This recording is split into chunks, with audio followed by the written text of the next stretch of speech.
ICC CWC league 2 को ओडिआईमा नेपालले लगातार दोस्रो जित हासिल गरेको छ। हिजो भएको नेदरल्यान्डसँगको खेलमा 5 विकेटको फराकिलो जित निकाल्दै नेपालले दोस्रो जित हासिल गरेको हो।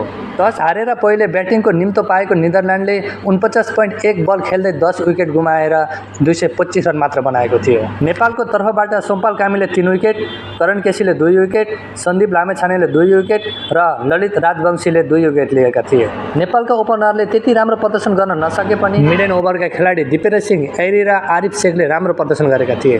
226 रनको लक्ष्य पछ्याएको नेपालले 47.1 बल खेल्दै 5 विकेटको क्षतिमा 226 रन बनाएको थियो। नेपालको तर्फबाट कुशल भुट्टेले 42 बलमा 25 रन, आसिफ शेखले 22 बलमा 19 रन, भीम सार्कीले 26 बलमा 11 रन, रोहित पौडेलले 39 बलमा 23 रन, आरिफ शेखले 49 बलमा 78 रन, दिपेन्द्र सिंह ऐरीले 51 बलमा 38 रन र गुलशन झाले 4 बलमा 11 रन बनाएका थिए। गुलशन झाले 47.1 बलमा छक्का प्रहार गर्दै गेमलाई जिताएका थिए। नेपालको अर्को म्याच भने 8 जुनमा स्कटल्यान्डसँग हुनेछ।